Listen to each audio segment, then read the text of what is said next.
ఏం చెప్తారు మరి అలా అనుకున్న వాళ్ళకి ఏం చెప్తారు మీరు? అంటే మీరు ఇట్లా ఉండండి, మీరు చున్నీ వేసుకొని తిరగండి, మీరు మీరు బయటకు వెళ్ళొద్దు నైట్ పూట, మీరు అబ్బాయిలు ఇలాగే ఉంటారు, వాళ్ళు ఇలాగే చూస్తారుగా అని అమ్మాయిలకి చెప్తూ ఉంటారు కదా.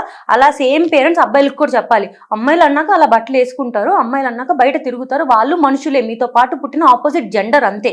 సో మీరు అందరూ కూడా వాళ్ళు మీ మదర్ని ఎట్లా చూస్తున్నారో అట్లాగే మీరు చూడండి, చిన్నప్పటి నుంచి పెంచి పెడితే అప్పుడు వాళ్ళు అలా చూడడం మానేస్తారు. వాళ్ళు ఎప్పుడైతే అలా చూడడం మానేస్తారో సొసైటీ అంతా బాగుపడింది. ఓకే. సో నిజంగా ఈ ఘటనకు సంబంధించి చిన్న ఉన్నప్పటి నుంచి ఆ పాపను పెంచి పెద్ద చేసి ఇంకొక 1 ఇయర్ అయితే ఆ పాప ఈ స్టడీస్ అయిపోద్ది. So next job. సో తను ఒక డాక్టర్ అవుతారంటే ఒక కన్న తండ్రికి ఉంటుంది కదా. సో నా కూతురు డాక్టర్ కావాలి, సో నా కూతురు ఇంజనీర్ కావాలి, నా కూతురు పోలీస్ కావాలని చెప్పి. సో అంటే ఫుడ్ నోరు దాకా పెట్టి తిందామన్న స్పేస్లో ఆ ఫుడ్ నోరు కాకుండా కింద పడిపోతే ఎంత బాధ ఉంటుందో. సో చిన్న ఉన్నప్పటి నుంచి కష్టపడి పెంచి పాప ఒక స్టేజ్ వచ్చిన తర్వాత నిజంగా ఆ కన్నా తల్లిదండ్రులకి ఆ ఆవేదన ఉంటుంది కదా. సో అది వర్ణించలేనిదని చెప్పుకోవచ్చు. సో ఆ పేరెంట్స్ని చూస్తూ ఉంటే నిజంగా ఫస్ట్ వాళ్ళ నాన్నని తీసుకెళ్ళి బాడీ డెడ్ బాడీ చూపిస్తే నిజంగా ఎలా అసలు డైజెస్ట్ చేసుకోగలడా? ఎందుకంటే ఒక అమ్మాయికి అమ్మ బాండింగ్ కన్నా నాన్న బాండింగ్ ఇంకెక్కువ ఉంటుంది. సో అమ్మ కన్నా నాన్న ప్రేమ ఎక్కువ ఉంటుంది. సో డైజెస్ట్ చేసుకోగలుగుతారా అసలు? అది ఈ ఫీల్డ్లో చాలా కాస్ట్లీ, మెడికల్ ఫీల్డ్ చాలా కాస్ట్లీ, చాలా కష్టం కూడా చదవడం. మా డాడీ కూడా చెప్తాడు సిల్లీ రీజన్స్, నీకు మ్యాథ్స్లో 9 పాయింట్స్ వచ్చినాయి, ఫెయిల్ అయిపోతావు, ఎంపీసీ చదివితాను, బైపీసీ చేర్పించాను, నేను డాక్టర్ చేయాలి అని.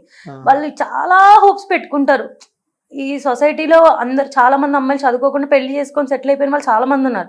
అంతమందిలో 30 years వచ్చినా కూడా పెళ్లి చేయకుండా చుట్టూ ఉన్న సొసైటీ పెళ్లి చేయవా అని అడిగినా కూడా లేదు, మా అమ్మాయి అంటూ నిలబడాలి, తను చదువుకొని ఒక డాక్టర్ అవ్వాలి అని చాలా కష్టపడి వాళ్ళు డబ్బులు లేకపోయినా కూడా పెట్టి చదివిస్తారు. ఎందుకంటే అమ్మాయి పేరు, రేపంటే అమ్మాయి కాళ్ళ మీద నిలబడాలి, వాళ్ళని చూసుకోవాలి అని చాలా కష్టపడి పెంచుతారు. అంత కష్టపడి చేసిన తర్వాత మా డాడీ కూడా చెప్తాడు, వీళ్ళమ్మ ఈ ఫీల్డ్ బాగా చదువుకో, డాక్టర్ అవ్వాలి, నువ్వు అంత కష్టపడి చేస్తారు.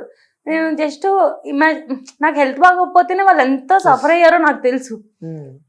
వాళ్ళ డాడీ అలా అయిపోయిన తర్వాత అమ్మాయికి అసలు వాళ్ళు ఇంట్లో చిన్న జ్వరం వస్తేనే తట్టుకోలేరు చిన్నపిల్లలుగా. సో కూతురు ఎంత హైట్స్కి ఎదిగినా కన్న తండ్రికి మాత్రం చిన్న పాపనే. సో ఫీవర్ వచ్చినా తట్టుకోలేను ఆ తండ్రి. నిజంగా ఆ తండ్రిని తలుచుకుంటుంటే అసలు లిటరల్లీ సో మనకే అసలు అర్థం అంత జరిగి వాళ్ళు అంత బాధలో ఉన్నా కూడా ఇంకా ఆ అమ్మాయి తప్పని చెప్పిన మాటలు వింటుంటే ఇంకా యానిమల్ బిహేవియర్ చూపిస్తున్నారు ఇంకా కొంతమంది మనుషులు.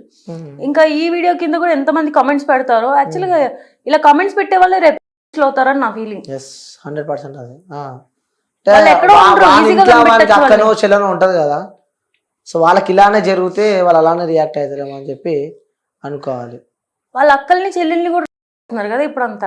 అది కూడా అలాంటి సమాజంలో మనం ఉన్నాం. నిజంగా సిగ్గుపడాలి మనం ఇలాంటి సమాజంలో మనం ఉన్నందుకు. సో అంటూ ఉన్న పొద్దున్న లేస్తే అక్క చెల్లె అని చెప్పి ఆ ఆప్యాయతలు ఆ ప్రేమలు ఒకప్పుడు ఎలా ఉండే జనరేషన్, సో ఇప్పుడు ప్రజెంట్ ఎలా నడుస్తుంది. సో అంటే ఇల్లీగల్ అఫైర్స్ లైక్ అన్న లేడు, చెల్లె లేదు, అక్క లేదు, వదిన లేదు, అడ్డగోలుగా లైక్ యానిమల్స్ లా బిహేవ్ చేసే సమాజంలో మనం బతుకుతున్నాము. సో యాజ్ అ డాక్టర్గా చివరిగా ఈ సమాజానికి నువ్వు ఏ మెసేజ్ ఇద్దాం అనుకుంటున్నావు? నేను ఇంత కోరిలేట్ చేసుకోవడం వల్ల ఇప్పుడైతే జస్టిస్ ఆ అమ్మాయికి ఖచ్చితంగా కావాలి. ఇదైతే కంప్లీట్గా ఒక ఇండివిజువల్ చేసిన మర్డర్ అయితే కాదు, ఇది ఒక గ్రూప్ రేప్ మర్డర్, అది కన్ఫర్మ్గా అందరికీ తెలుసు. సో ఖచ్చితంగా ఆ అమ్మాయికి జస్టిస్ అనేది జరగాలి. వాళ్ళు ఎంత పెద్దవాళ్ళైనా కూడా. అండ్ ఆ సీఎం కూడా ఎంత సింపుల్గా ఈ విషయాన్ని చాలా సిల్లీగా మాట్లాడారు. పెద్దవాళ్ళందరూ బయటకు వచ్చి సో దీనికంటే ఒక కొంతమంది చెప్తున్నారు అమ్మాయిలు, కొంతమంది ఉన్నారు నిజంగానే పాపం అబ్బాయిలు ఏం చేయకుండానే ఇలా బ్లాక్మెయిల్ చేయడం, నువ్వు నన్ను ఏదో చేసావు అని చెప్పి నేను నీ మీద కేసేస్తాను, ఇలా బ్లాక్మెయిల్ చేయడం. అలాంటి వాటికి మనం ఏం చేయాలో నాకు అంత రూల్స్ నాకు తెలియదు. బట్ ఇది క్లియర్గా అమ్మాయి రేప్ అండ్ మర్డర్ చేశాడు, నువ్వు ఏం కావాలంటే అది చేసుకో అని చెప్తున్న వాడిని కూడా ఇంకా పోలీస్ స్టేషన్లో పెట్టి నేను చేశానని చెప్తున్నాడు కదా, నేను చేశాను, నేను ఏం చేస్తారో చేసుకోండి అని ట్విట్టర్లో ట్వీట్స్ పెడుతున్నాడు. అలాంటి వాడిని ఇంకా బతికిచ్చి ఫుడ్ పెట్టి వాడిని కూర్చోబెట్టి మేపుతున్నారు కదా. సో ఇప్పుడు ఇంకా విక్టిమ్ ఉన్నాడు, వాడు ఇంకా తెలియలేదు, తనేం తప్పు చేయలేదు, చేసాడు లేదో తెలియదు, అలాంటి పక్కన పెట్టండి. సో ఇది యూజ్ చేసుకుంటున్నారు అమ్మాయిలను కాదు, ఇది రియల్గా జరిగింది, వాడు చేశాడు, అది కన్ఫర్మ్ అయ్యింది అన్నప్పుడు కూడా ఇంకా వాడిని రోడ్ మీద పెట్టి తిప్పుతున్నారు కదా. సో ఎంత సీరియస్గా ఉండాలంటే ఇలా చేస్తే అమ్మో ఇవాళ మన ఫీలింగ్స్ కంట్రోల్ చేసుకోలేక నేను ఇప్పుడు కామంతో ఏదైనా చేసేస్తాను, ఇప్పుడు ఇది చేసేసిన తర్వాత జరిగే కాన్సిక్వెన్సెస్ వాడిని ఎంత దారుణంగా ఉంటది అని భయపడి వాడు ఆ రోజు అది చేయకుండా వెనక్కి వెళ్ళిపోయేలాంటి రూల్స్ వస్తే తప్ప ఇది ఎప్పటికీ మారదు. ఇంకెప్పటికీ మేము మా పేరెంట్స్ని పెట్టుకునే తిరుగుతూ ఉండాలి, మాకంటే ఒక ప్రొటెక్షన్ ఉండదు.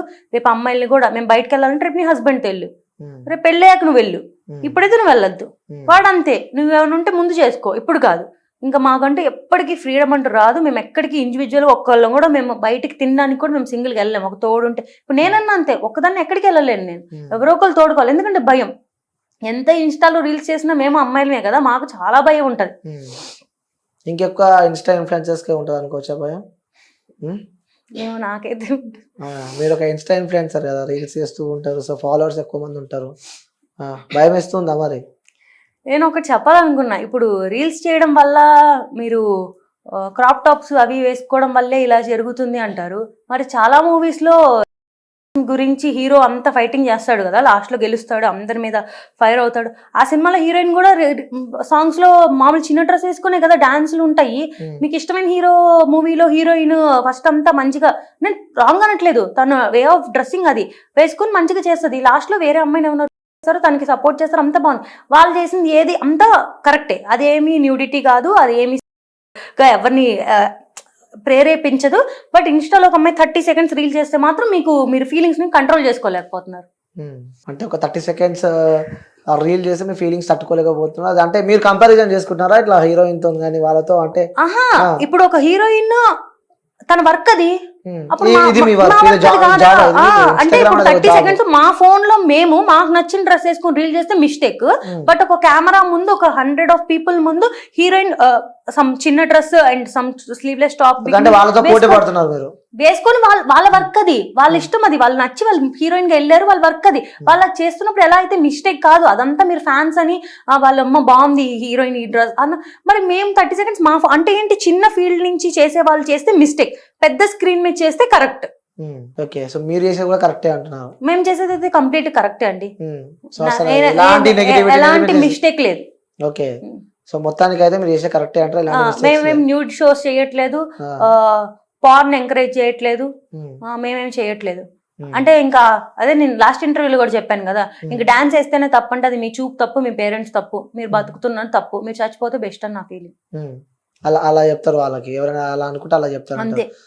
అబ్బాయి అయితే ఎగిరి ఫ్లిప్ ఫ్లాప్స్ చేసేసి పైనుంచి కిందకి దూకేసి డాన్స్ చేసేయచ్చు. అమ్మాయి వాడికేం ఆర్గన్స్ ఉండవు కాబట్టి అవేం జంప్ అవ్వవు. అమ్మాయి మాత్రం సేమ్ ఫ్లిప్ ఫ్లాప్స్ చేస్తే మిస్టేక్ అయిపోద్దా? అమ్మాయికి ఇష్టం ఉండదా డాన్స్ చేయడం? చూసే కళ్ళు తప్ప అంటాం. చూసా ఆబ్వియస్ గా ఆ అమ్మాయిని కూడా ప్రతిదీ ఒక సెక్షువల్ ఆర్గన్ గానే చూస్తే అది ఎప్పటికీ మిస్టేకే. అమ్మాయి కూడా మనిషి, అమ్మాయి నార్మల్ మనిషి, ఆ దేవుడు ఇచ్చిన వరం, అది బాడీ షేప్ అనేది చూస్తే ఎవరికి అలా బుద్ధి పుట్టదు. ఓకే, సో నిజంగా ఆ అమ్మాయికి అయితే న్యాయం జరగాలని చెప్పి మీరు కోరుకుంటున్నారు? ఆ అమ్మాయికి జస్టిస్ జరగాలి అండ్ డాక్టర్స్ కి ప్రొటెక్షన్ గా యాక్ట్ రావాలి. ఖచ్చితంగా పెద్దవాళ్ళందరూ వచ్చి దీని గురించి మాట్లాడాలి. ఇన్ని రోజులుగా ఫైట్ చేస్తున్నారు డాక్టర్స్, ఐడిఏ వాళ్ళు, ఐఎంఏ వాళ్ళు, ఇంతమంది సపోర్ట్ చేసిన, ఎంతమంది కష్టపడుతున్నా కూడా ఇప్పటికే ఆ యాక్ట్ రాలేదు. ఎప్పటికి వచ్చిద్దో కూడా తెలియదు. ఇంత వైలెన్స్ జరుగుతుంది, ఇంతమంది డాక్టర్స్ కి హామ్ అవుతుంది అన్నప్పుడైనా ఇప్పటికైనా ఆ యాక్ట్ రావాలనే అందరు ఫైట్ చేస్తున్నారు. ఓకే, సో నిజంగా అది చాలా బాధాకరమైన విషయం. సో అది మనం అమ్మాయిని అయితే తీసుకురాలేము, కానీ ఇంకో అమ్మాయికి అలా జరగకుండా చూసుకున్న బాధ్యత ఈ సమాజం పైన ఉంది. ముఖ్యంగా గవర్నమెంట్ కూడా దీనికి సంబంధించి ఆలోచించి వీళ్ళకి డాక్టర్స్ కూడా తగిన న్యాయం చేస్తారు, ఆ ఫ్యామిలీ ఆ కుటుంబాన్ని ఆదుకుంటారని చెప్పి మనస్ఫూర్తిగా కోరుకుంటున్నా. సో థ్యాంక్ యూ పూర్ణిమ గారు వచ్చినందుకు. సో మీకు లోపల ఉన్న ఎమోషన్స్ కానీ, మీ బాధలు కానీ, సో మీ పడ్డ కష్టాలు, ఈ ఫీల్డ్ ఎలా ఉంటుందో కూడా చెప్పినందుకు థ్యాంక్ యూ సో మచ్ అండి. Thank you.